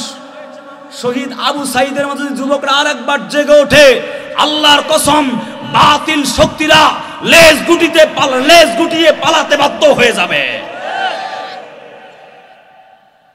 নবীর বিরুদ্ধে কথা বলবে তো দূরের কথা, আব্বা ডাকতে সময় পাবে না। কিন্তু আমাদেরকে শহীদ আবু সাইদ, শহীদ আবরারের মতো জাগতে হবে। হযরত ওমরের মতো বীর সেনানী হওয়া লাগবে। বন্ধুরা, কলিজার টুকরা আপনজনেরা, তার মানে বক্তব্য হচ্ছে, আমি যেখান থেকে শুরু করছি সূরা সাফ থেকে, আল্লাহ পাক বলছে তোমরা ঈমান আনো আমি আল্লাহর উপরে, এরপরে আমার রাসূলের উপরে।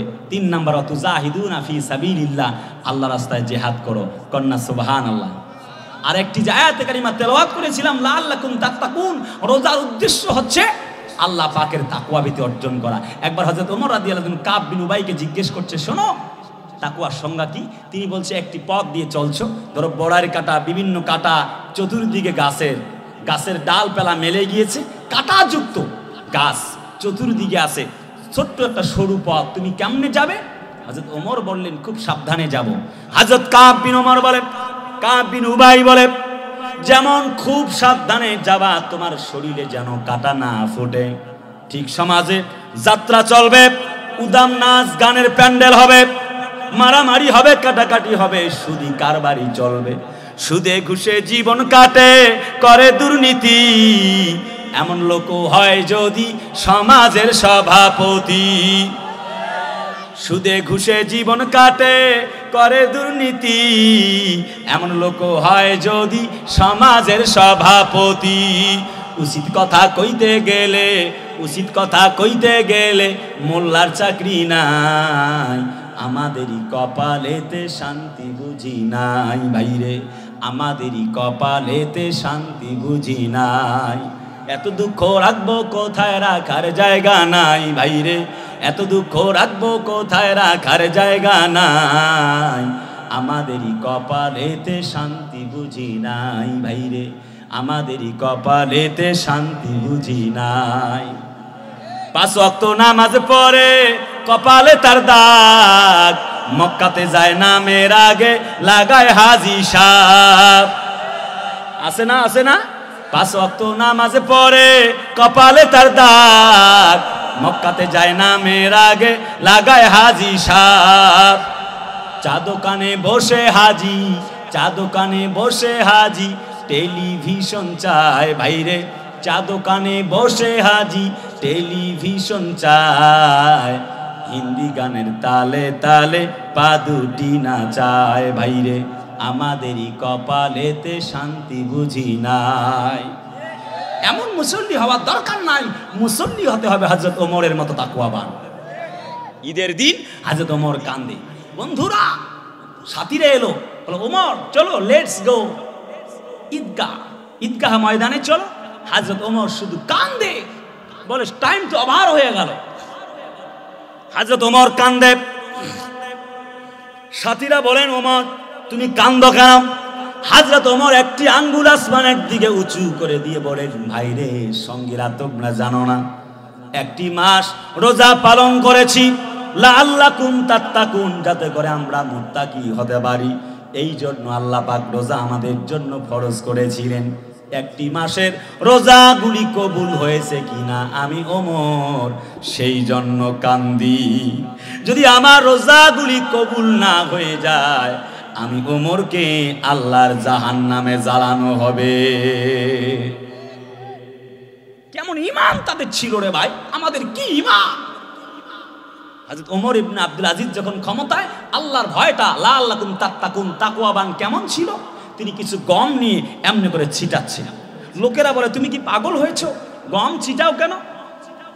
হযরত ওমর বিন আব্দুল আজিজ বলে, কেন ছিটাচ্ছি, তোমরা তো জিজ্ঞেস করছো না। বলে কেন? হযরত ওমর বিন আব্দুল আজিজ বলেন, আমি গমগুলি এই জন্য ছিটাই, মানুষ তো দূরের কথা, একটা পাখি পর্যন্ত যদি আমি ওমর বিন আব্দুল আজিজের বিরুদ্ধে মামলা দায়ের করে কিয়ামতের দিন আমি ওমর বিন আব্দুল আজিজের বাঁচার উপায় নাই। কেমন তাকওয়া? আরেকটু শেষ কথা চলছে। হযরত ওমর ক্ষমতায় এলো, তিনি কাঁদছেন। জাতির লোকেরা বলে, ওমর তুমি তো ক্ষমতায় আসছো, কান্দো কেন? কয় লাআল্লাকুম তাত্তাকুন, আল্লাহর ভয়ে। সুবহানাল্লাহ কয় না? তার মানে ওমর ক্ষমতায় আসার পরে কান্দে। আর বর্তমান যুগে অনেক মানুষ আছে ক্ষমতায় আসার জন্য ভোটের বাক্স পর্যন্ত চুরি করে। আছে না নাই? কথা বলেন, আছে না নাই? হযরত ওমর দাঁড়িয়ে গেলাম, বলে কি জন্য কান্দি আরো শুনবানি? বলে হ্যাঁ বলো। বলে এই কওমের এত বড় একটি অর্ধ জাহানের দায়িত্ব আমি পালন করি, জানি না আল্লাহ আমারে ধরে কিনা। মানুষ তো দূরের কথা, একটা উট যদি রাস্তার মধ্যে চলার সময় যদি একটা উট পড়ে গিয়ে যদি পা ভেঙে যায়, কিয়ামতের দিন আমি ওমরের বিরুদ্ধে যদি নালিশ যায়, আমি ওমরকে জাহান্নামেই যাওয়া লাগবে। ইয়া আইয়ুহাল্লাযীনা আমানুত্তাকুল্লাহা হাক্কা তুকাতিহি ওয়া লা তামুতুন্না ইল্লা ওয়া আনতুম মুসলিমুন। আল্লাহ বলে, ও ঈমানদারেরা তোমরা আল্লাহকে ভয় করো। তার মানে ব্যাপার হলো, বলেন তো দেখি, আল্লাহকে ভয় করবে যারা তাকওয়া অর্জনকারী তারা, আর তাকওয়া অর্জনকারী যারা আল্লাহর জান্নাতে যাবে তারা। এই রোজার উদ্দেশ্য ছিল তাকওয়া। আমরা দোয়ার দিকে যাচ্ছি, শুধুমাত্র এই তাকওয়াটার ব্যাখ্যা আমি আপনাদেরকে 1-1.5 মিনিটে দিচ্ছি।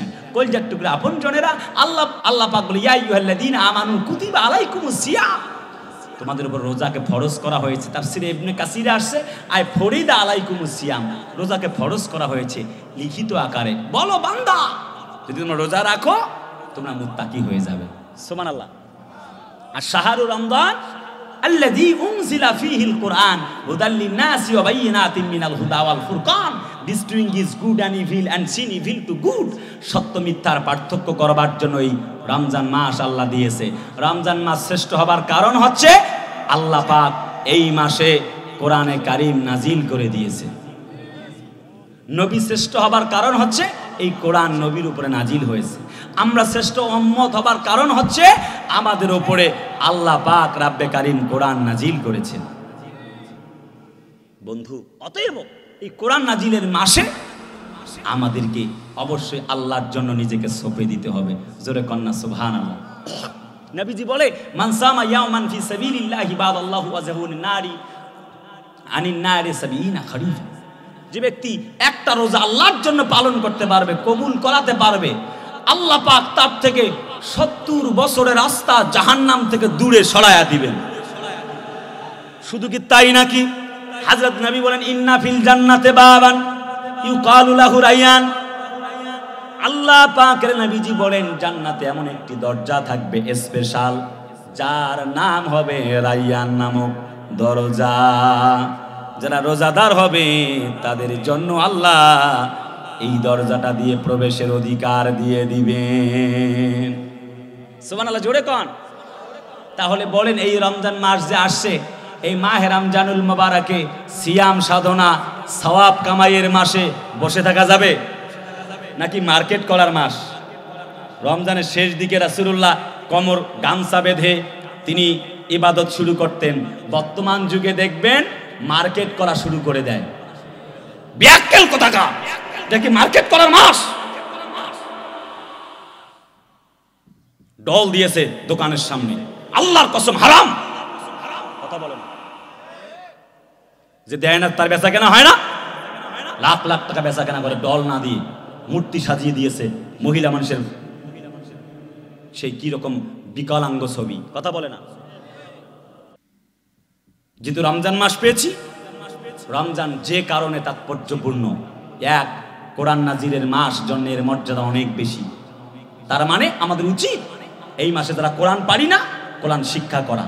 যাদের শিক্ষা আছে কোরআন পারি, তাদের উচিত কোরআন বুঝা। যাদের কোরআন বুঝা আছে তাদের উচিত কোরআন বুঝে বুঝে সমাজে রাষ্ট্রে তা এই জমিনে প্রতিষ্ঠিত করা। যারা কোরআন পারি না ছেঁচড়া ছেঁচড়ি করে কোরআন পড়ার চেষ্টা করব। ছেঁচড়া ছেঁচড়ি করে টেনে হেঁচড়ে পড়লেও আরো ডাবল সওয়াব হয়ে যাবে। নবীজি বলে মান কারাল কোরআন ফাস্তাযহারাহু ফাআল্লা হালালাহু ওয়া হারামা হারামাহু। তার মানে যে ব্যক্তি কোরআন পড়লো, কোরআন মানলো, আল্লাহ তাকে জান্নাতের মালিক বানায়া দিবে। 2, এই রমজান মাস আসলে জান্নাতের দরজাগুলি খুলে দেওয়া হয়। নবীজি বলে ইজা দাখালা রমজান ফতিহাত আবওয়াবুস সামা ওয়া গুল্লিকাত আবওয়াবু জাহান্নাম। যখন রমজান মাস চলে আসে তখন আসমানের দরজাগুলি খুলে দেওয়া হয় আর জাহান্নামের দরজাগুলি বন্ধ করে দেওয়া হয়। অতএব ফামান শাহিদা মিনকুমুশ শাহরা ফালিয়াসুম, যারা রমজান মাসটা পেলে তোমরা রোজা রাখো। পারবেন? সকলে করে চিল্লায় কোন পারবেন? রমজান মাস যারা পাবেন রোজা রাখবেন, শপথ পারবেন? হাত নামান, আল্লাহ কবুল করুক। চিল্লায় বলি আমিন। এই মাসে একটি রাত আছে যার নাম লাইলাতুল কদর। লাস্ট মিনিট কথা চলছে। আল্লাহ পাক বলে লাইলাতুল কদরি খায়রুম মিন আলফি শাহর। কত মর্যাদা! একটি সূরা নাজিল হয়ে গেল, ইন্না আনজালনাহু ফি লাইলাতিল কদরি ওয়া মা আদরাকা মা লাইলাতুল কদর লাইলাতুল কদরি খায়রুম মিন আলফি শাহর। জোরে বলি আল্লাহু আকবার। এই মাসে এই লাইলাতুল কদরে কোরআন নাজিল হয়েছে। ওমা আদরাকা মা লাইলাতুল কদর। ও নবীজি তুমি কে জানো লাইলাতুল কদরটা কি? নবীজি দাঁড়িয়ে আছেন, আল্লাহ পাক বলেন লাইলাতুল কদরি খায়রুম মিন আলফি শাহর। এই রাতটা হলো 1000 মাসের চেয়ে উত্তম। তাফসীরে মারিফুল কোরআনে আসছে 83 বছর 4 মাস যাবত একটানা ইবাদত করলে যেই পরিমাণ সওয়াব পাওয়া যেত, এক রাতে ইবাদত করলে সেই পরিমাণ সওয়াব আল্লাহ তার আমলনামায় দিয়ে দিবেন। গেল 3 নাম্বার। এ মাসে যেহেতু লাইলাতুল কদর রয়েছে, 21, 23, 25, 27, 29 বেজোড় রাতগুলিতে আমরা লাইলাতুল কদর তালাশ করব। হযরত নবীজি বলেন রমজানের শেষ দশকে রাসূলুল্লাহ ইতিকাফ করতেন। নবীজি বলেন যে ব্যক্তি আল্লাহর জন্য ইতিকাফ করে সে ব্যক্তি হলো আল্লাহর মেহমান। যে ব্যক্তি আল্লাহর মেহমান, হুম আহলুল কোরআন হুম আহলুল্লাহ, ওই ব্যক্তি আল্লাহ তাআলার মেহমান মানে হলো আল্লাহর জান্নাতের পেয়ালা পান করনেওয়ালা বান্দা। লাইলাতুল কদর তালাশ করবেন। যদি ইতিকাফে থাকেন লাইলাতুল কদর আপনার ফেল হবে না। আমরা শুধুমাত্র 27 রমজান তালাশ করি, নো নেভার, কখনো নয়। শুধু 27 রমজান নয়, আমরা বরং চেষ্টা করব নিশ্চিতভাবে 21, 23, 25, 27, 29 বেজোড় রাতগুলিতে লাইলাতুল কদর তালাশ করা। হাদিসের ভেতরে আসছে, বুখারীর বর্ণনা, রাসূলুল্লাহ তিনি কোমরে গামছা বাঁধতেন ইবাদত করার জন্য ওই শেষ দশকে। আমরা তাই চেষ্টা করব। আল্লাহ তৌফিক দান করে। চিল্লায় বলি আমিন। বাকি পয়েন্ট 4টি আমি জাস্ট রিডিং পড়তেছি। 4 নাম্বার, যে কারণে এই রমজান হচ্ছে তাৎপর্যপূর্ণ, এই মাসে দোয়া কবুল হয়ে যায়। সুবহানাল্লাহ, জোরে না আসতে? নবীজির কোনো গুনাহ ছিল না, তবুও 70 বারের বেশি তওবা করতেন। তার মানে আমরাও দৈনিক তওবা করব। যদি কোনো বান্দা রমজান মাসে তওবা করে, আল্লাহ পাকের নবীজি বলেন আল্লাহ পাক এই গুনাহ মাফের মাসে তারে মাফ করে, নেকি গুলাকে আল্লাহ গুনাহগুলাকে নেকি বানায়া দেন। ইল্লা মান তাবা ওয়া আমানা ওয়া আমিলা আমালান সালিহান ফাউলাইকা ইউবাদদিলুল্লাহু সাইয়্যাতিহিম হাসানাত ওয়া কানাল্লাহু গফুরুর রহিমা। জোরে বলি আল্লাহু আকবার। যে ব্যক্তি তওবা করে, ঈমান আনে, আল্লাহর জন্য আমলে সলে করে, আল্লাহ বলেন ওই ব্যক্তিগুলির গুনাহগুলি আমি আল্লাহ মাফ করে নেকি বানায়া দেই। জোরে কন্না সুবহানাল্লাহ। 5 নম্বর, কোরআনটা যে কারণে তাৎপর্যপূর্ণ, এই রোজার প্রতিদান স্বয়ং আল্লাহ নিজেই দিবে। অন্য কাজ, সকল কাজ আমরা আল্লাহর জন্য করি। স্পেশালি রোজা আল্লাহ ছাড়া কারোর জন্য রাখা যায় না। যেমন নামাজ মানুষকে দেখানো পড়া যায়, যাকাত মানুষকে দেখানোর জন্য দেওয়া যায়, হজ মানুষকে দেখানোর জন্য করা যায়, কিন্তু না খেয়ে কোনো পাগলও থাকে না, ঠিক কিনা? অতএব আল্লাহ পাক বলেছেন হাদিসে কুদসি, আস-সাওমু লি ওয়া আনা আজজি বিহি, ওয়া ক্বালা ফি রিওয়ায়াতি আস-সাওমু লি ওয়া আনা উজজা বিহি। আল্লাহ বলেন হাদিসে কুদসি, রোজা আমার জন্য আর এর প্রতিদান আমি আল্লাহ পাক নিজেই দিয়া দিব। তাহলে বলেন রোজা রাখার দরকার আছে না নাই? চিল্লায় কোন আছে না নাই? 6 নাম্বার, রোজা হচ্ছে গুনাহের কাফারা। এতদিন যা গুনাহ করেছি, নবীজি বলে তোমাদের জন্য আল্লাহর পক্ষ থেকে মুরনিবি আমালিন কল আলাইকা বিসাম ফাইন্নাহু লা মিসলা লাহু, রোজার মতো ইবাদত আর একটাও নাই। বান্দা যখন রোজা থেকে আল্লাহর কাছে গুনাহ মাপ চায়, আল্লাহ কয় তোর পূর্বের যা গুনাহ আছে সবগুলা মাফ করে নেকি বানায় দিলাম। অতএব এই রমজান মাস যারা পেয়েছি, সওয়াব লুপে নেওয়ার মাস। রমজানে যদি কেউ একবার কুলহু সূরা পাঠ করে, আল্লাহ পাক তার জন্য 25 লক্ষ খাদেম নিয়োগ করে দেয়। নবীজি আরো বলে 70,000 বিবি তার জন্য নিয়োগ করে দেয়। আরে সুবহানাল্লাহ কয় না? একটা বিবি যদি একবার দুনিয়ার সমুদ্রে যদি একটু থুতু ফেলতো, তামাম দুনিয়ার এই পানি, সাগর মহাসাগর নদী নালার পানিগুলি মিঠা হয়ে যেত। সুবহানাল্লাহ কি বলবেন না? তাহলে যেই হুর, যেই বিবি 70,000, কিন্তু এখন তোমরা ঘুরতেছ প্রিয়াঙ্কা চোপড়া, ঐশ্বরিয়া, বিশ্ব সুন্দরী, এদের পেছনে তোমরা ঘুরতেছ। যুবক, এক বাক্যে আল্লাহ প্রথমবারে 70,000 বিবি দেবে, 70,000 হুর দিবে। যেই হুর যদি দুনিয়ায় থুতু ফেলতো, সমস্ত সাগর মহাসাগর সমুদ্রের পানিগুলি মিঠা হয়ে যেত। আর ওই হুর যদি তোমাদের ক্ষেত্রে চুমা দেয়, কিস করে, তাহলে কেমন লাগবে বলো? তোমরা পইরে আসো দুনিয়ার ওই কয়লা সুন্দরীদের পেছনে, কথা বলেন, কোথায় পরিমণি, কোথায় ওই উদাম নাচ ড্যান্স চলবে, নৃত্য হবে, যাত্রা হবে, উলঙ্গ বেহায়াপনার দিকে তোমরা ছুটছো। ফিরে আসো আল্লাহর দিকে, কথা বলে না, ঠিক কিনা বন্ধু? ফিরে আসো। শুধু কি তাই নাকি?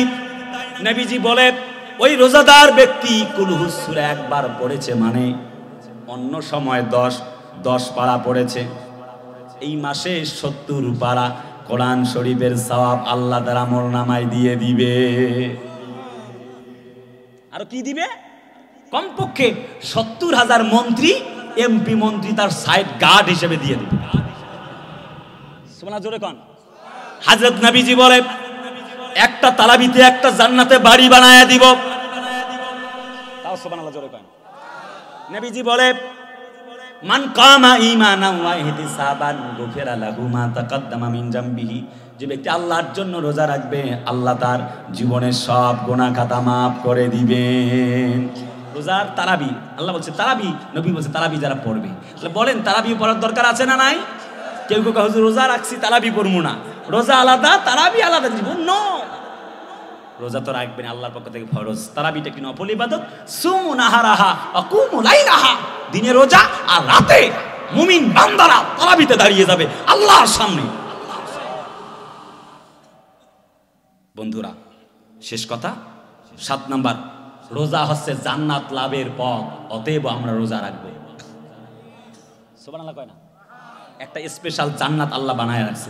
লা ইয়াদখুলু মিনহু আহাদুম মিনহু গায়র, অন্যরা চেষ্টা করবে, যারা রোজা থাকে নাই লাথি মেরে সরাই দিবে। যারা রোজা না, তাদের জন্য স্পেশাল আল্লাহ জান্নাত রেখে দিয়েছে। চিল্লায় কন্যা সুবহানাল্লাহ, আরেকটু জোরে সুবহানাল্লাহ। 8 নাম্বার, এই রোজা সুপারিশ করে জান্নাতে নিবে। অতএব আমরা রোজা রাখা লাগবে। 8 নাম্বার পয়েন্ট বলছি। নবীজি বলে আসিয়ামু ওয়াল কুরআনু ইয়াশফানি লিল আব, হাদিস বুখারী মুসলিম। নবী বলে আল্লাহর এই রমজানের রোজা আর কোরআনে কারীম বান্দাকে সুপারিশ করে আল্লাহর জান্নাতে নিয়ে যাবে। রোজা বলবে আল্লাহ নিয়ে যাচ্ছেন কই? কয় কেন জাহান্নামে? কয় না হবে না। কথা কয় না রে, শুনতেছেন? আল্লাহ হবে না। হ্যাঁ, আল্লাহ বলবে যে আচ্ছা তা কি বলতে চাও? এবার রোজা বলবে যে না, যেহেতু সে আমাকে তোমার জন্য উপবাস থাকছে, তাকে মাফ করো। সুবহানাল্লাহ।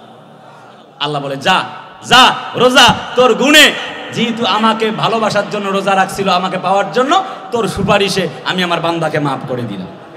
অতএব আমার 9 নম্বর পয়েন্ট হচ্ছে এই মুক্তির ঢাল হচ্ছে রোজা। আল্লাহ পাকের পক্ষ থেকে আমরা যেভাবে পৃথিবীতে আত্মরক্ষার জন্য অনেক তরবারি ঢাল ব্যবহার করি, ঠিক তেমনই রোজাটা আমাদেরকে ঢাল স্বরূপ, আমাদেরকে আস-সাওমু জুন্নাহ, আমরা এই রোজাকে পালন করব। আল্লাহ পাক আমাদেরকে গুনাহের ঢাল হিসেবে এটি দিয়ে দিবে। আমরা আমাদের জীবনে, আমি প্রথমত বলেছি সূরা সাফ থেকে 3টি কর্ম: 1 ঈমান আনা লাগবে আল্লাহর উপরে, 2 রাসূলের উপরে, 3 ইসলামের জন্য প্রয়োজনে জানটাও দিয়ে দিতে হতে পারে। মুসলমানরা জীবন দিবে, রক্ত দিবে, হযরত খোবাইবের মতো ফাঁসির মঞ্চে ঝুলবে, ফিলিস্তিনি মুসলমানদের মতো জীবন দিবে, হযরত খোবাইবের মতো জীবন দিবে, হযরতে সুমাইয়ার মতো জীবন দিবে, হযরতে এই আল্লাহর জমিনে আল্লাহর দ্বীন কায়েমের জন্য, ঈমানের জন্য হযরতে হুসাইনের মতো কল্লা দিবে, শহীদ হবে। চেচনিয়া, বসনিয়া, ফিলিস্তিন, Afghanistan, Myanmar, Bulgaria, Nigeria, Chechnya, Afghanistan, Uzbekistan, Pakistan, কাজাখস্তানের মুসলমানদের মতো জীবন দিবে, রক্ত দিবে, আল্লাহর ঈমান ছেড়ে দিবে না, দিবে না, দিবে না। বন্ধু, আরে রমজান মাস আসছে, ওদিকে 3টে শিক্ষা বলছি, এদিকে রমজান মাসের 8 কারণে রোজা রাখবো তা বলেছি। আমরা এই কয়েকটি পয়েন্ট 8, 3, 11টা পয়েন্ট মানার চেষ্টা করব। আল্লাহ তৌফিক দান করুক, চিল্লায় বলি আমিন। আমি লাস্ট একটি কথা বলবো, আমরা দেখতে পাচ্ছি ভারত বন্ধুত্বের পরিবর্তে আমাদের সাথে শত্রুতা করতে চায়, ভাতে আর পানিতে মারতে চায়। আমরা বলি, আমরা মুসলমান শহীদ আবু সাঈদের উত্তরসূরি, শাহজালাল, শাহপরানের উত্তরসূরিরা, আমাদেরকে ভাতে মারবেন, পানিতে মারবেন, কিছুই হবে না। আমরা জীবন দিতে পারি। যদি বারবার গৌর গোবিন্দের ভূমিকায় মাঠে নামেন, আমরা যদি শাহজালালের ভূমিকায় মাঠে নামি, আল্লাহর কসম, তোমার এই মসনদ, দিল্লির মসনদে দাঁড়িয়ে আল্লাহু আকবরের তাকবীর দেওয়া হবে। ওই মুস্কান খান নামক বোনটি যেমন তাকবীর দিয়েছিল, যদি মোদিজি দাদা তুমি গৌর গোবিন্দের ভূমিকায় যদি মাঠে নামো, আমরা তাহলে শাহজালালের ভূমিকায় মাঠে নামলে 1971-এর মতো যদি আবার খেপে উঠি, তোমার মসনদ খান খান না করে আমরা ঘরে ফিরবো না, ফিরবো না, ফিরবো না। কারা কারা যদি হাত তুলে আল্লাহকে দেখান, লিল্লাহে তাকবীর, নারায়ে তাকবীর। লড়াইয়ের ওই ময়দানেতে যেতে তোমাকে হবে, প্রয়োজনে সব রক্তটুকু জমিনেই ঢেলে দিবে, তবুও তোমায় লড়তেই হবে, মানিবে না পরাজয়, তবুও তোমায় লড়তেই হবে, মানিবে না পরাজয়। বিপ্লব মানে জীবন দেয়া বসে থাকা নয়, সে কোনো দিন আসবে না রে করো যদি ভয়। বিপ্লব মানে জীবন দেয়া বসে থাকা নয়, সে কোনো দিন আসবে না রে করো যদি ভয়। নারায়ে তাকবীর। আল্লাহ তার পথে আমাদের কবুল করুক, ইসলামের পক্ষে ঈমানদার যাদের কথা বলছি তাদের মতো ঈমান এনে আল্লাহ পাক আমাদেরকে সালাত কায়েমকারী বানাক। একটাই অনুরোধ, ঈমানদার যারা নামাজ পড়ে তারা আর যাই করেন, আল্লাহর রাস্তায় নামাজটা পড়া লাগবে। রমজান মাস আসছে, এটাই হয়তো শেষ সুযোগ। পারবেন? শপথ পারবেন? আল্লাহ তৌফিক দান করো। 10 ঘন্টা নিজের কাজ করছেন, ব্যবসা বাণিজ্য করছেন, সব ফেলান, 10টা মিনিট আল্লাহর জন্য দাঁড়িয়ে যান। আল্লাহু আকবার, সুবহানাল্লাহ। কোন পারা যাবে? পারা যাবে? ঈমানদার যারা নামাজ পড়ে তারা। শেষ কথা এইটা দাবি রেখে গেলাম, আল্লাহর রাস্তায় আর যাই করেন নামাজটা পড়েন। যদি প্রশ্ন করি কে কে ফজরের নামাজ পড়েছেন, হাত তুলতে পারবে না সবাই, কথা বলেন, এমন যেন না হয়। আল্লাহ কবুল করুক।